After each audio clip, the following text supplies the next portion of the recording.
Hi friends, నా పేరు శంకర్. మీరు చూస్తున్నారు ఆల్ ఇండియా సర్కిల్. ఈ వీడియోలో మనం చంద్రబాబు నాయుడు ప్రవేశపెట్టిన అన్నా క్యాంటీన్ గురించి తెలుసుకుందాం.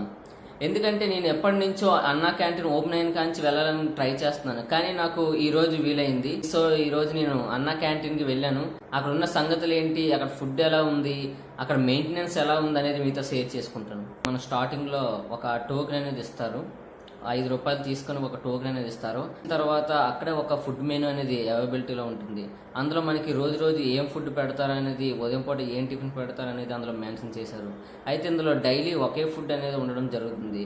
అయితే కొన్ని రోజులు మాత్రం కొంచెం స్పెషల్ ఫుడ్ పెడతారని అందులో మెన్షన్ చేసి ఉంది. స్టాండింగ్లో ఉంటూ తినడానికి ఒక టేబుల్ ప్లేట్ పెట్టి తినడానికి ఒక స్టాండ్స్ కూడా ఉంటాయి. నేను విన్నదాని ప్రకారం అండ్ నేను అనుకున్నది ఏంటంటే, ఇక్కడ ఫుడ్ అనేది అంత బాగుండదు అండ్ కోటా బియ్యం లాంటిది పెట్టి, లేదంటే చారు అండ్ అన్నం రెండు కలిపి మిక్స్ చేసి వేస్తారనే ఉద్దేశంతో నేను అనుకున్నాను. అయితే అక్కడికి వెళ్ళిన తర్వాత ఒకసారి నేను షాక్ అయ్యాను. ఎందుకంటే అక్కడ పెట్టే రైసు అండ్ సాంబార్ అండ్ 2 కర్రీలు, ఒక పెరుగు కూడా పెట్టారు. అయితే ఇక్కడ మీరు చూడొచ్చు ఒకసారి. ఇక్కడ ఉన్న ఫుడ్ ఎంత టేస్ట్గా ఉందంటే అసలు నాకు మాటలు సరిపోలేదు. 60 రూపాయలు పెట్టి ఒక రెస్టారెంట్లో మీల్స్ తిన్నాను, అయినా ఇక్కడ టేస్ట్ అనేది అక్కడ రాలేదు. సో దాన్ని బట్టి మీరు అర్థం చేసుకోవచ్చు ఇక్కడ టేస్ట్ అనేది ఎంత బాగుందో. సో నిజంగా నేను అవాక్ అయ్యాను. ఇక్కడికి ఎందుకు ఇంతమంది వస్తున్నారు రోజు? కాలేజ్ స్టూడెంట్స్, ఇక్కడ IT colleges and polytechnic colleges కూడా ఉన్నాయి. అయితే ఇక్కడ ఆఫీసెస్లో పనిచేస్తున్న వారు కూడా, ఇక్కడ పేదవారు అనేవారు ఎక్కువ మంది లేరు. పేదవారు అంటే ఎవరుంటారు? కనీసం తిండి బట్టలు లేని వారిని పేదవారు అంటారు. సో అంత పేదవారు అయితే మన పట్టణాల్లో ఎక్కువ మంది దర్శనం ఇవ్వరు. సో ఇక్కడ చుట్టుపక్కల ఉన్న వాళ్ళు అండ్ మధ్యాహ్నం పూట క్యారేజీలు తెచ్చుకోకుండా ఐటీ కాలేజ్, పాలిటెక్నిక్ కాలేజెస్ ఎక్కువ మంది కాలేజ్ స్టూడెంట్స్ అండ్ ఇక్కడ దగ్గరలో ఆఫీసులో ఎవరైనా పనిచేసినా వారు మధ్యాహ్నం క్యారేజ్ తెచ్చుకోకుండా ఇక్కడ భోజనం చేయడానికి ఈ అన్నా క్యాంటీన్లన్నీ ఉపయోగపడుతున్నాయి బాగా.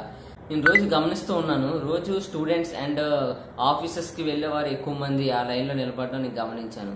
అండ్ కొంతమంది అయితే చుట్టుపక్కల ఉన్నవారు అయితే భోజనం కనీసం ఇంటికాడ ఒక పూట కూడా వండుకోకుండా 3 పూటల అన్న క్యాంటీన్లోనే తింటున్నారు. తినొచ్చు, కానీ దీనివల్ల మనకి ఉపయోగం ఉందా లేదా అనేది బాగా ఆలోచించవలసిన విషయం ఉంది. ఇప్పుడైతే ప్రస్తుతానికి మంచి క్వాలిటీతోనే బాగానే అందిస్తున్నారు, కానీ అన్నా క్యాంటీన్ ఉన్న పలంగా ఇప్పుడు ప్రారంభించడానికి గల కారణం ఏంటి, దీని వెనకాల ఉన్న రహస్యం ఏంటి అనేది బాగా ఆలోచించుకోవాల్సిన విషయం ఉంది. ఎందుకంటే చంద్రబాబు నాయుడు గారు సీఎం అయినప్పుడు ఇన్ని సంవత్సరాల తర్వాత, ఎలక్షన్ దగ్గర ఉన్న సమయంలో ఈ అన్నా క్యాంటీన్ పథకాన్ని ప్రవేశపెట్టడం కొంచెం ఆలోచించవలసిన విషయం ఉంది.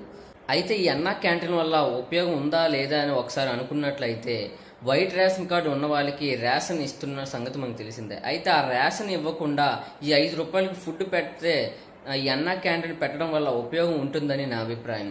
అన్నా క్యాంటీన్ వల్ల ఉపయోగం ఉందా లేదా అని మీరు అనుకున్నట్లయితే కింద ఉన్న కామెంట్ బాక్స్లో తెలియచేయండి. సో చూసారుగా ఫ్రెండ్స్, ఈ వీడియోలో మీకు అన్నా క్యాంటీన్లో లభించే 5 రూపాయల ఫుడ్ అనేది ఏ విధంగా ఉందో మీకు తెలియపరచాలని అనుకుంటున్నాను. సో ఈ వీడియో కనుక మీకు నచ్చినట్లయితే లైక్ చేయండి, షేర్ చేయండి, సబ్స్క్రైబ్ చేయండి. Thanks for watching.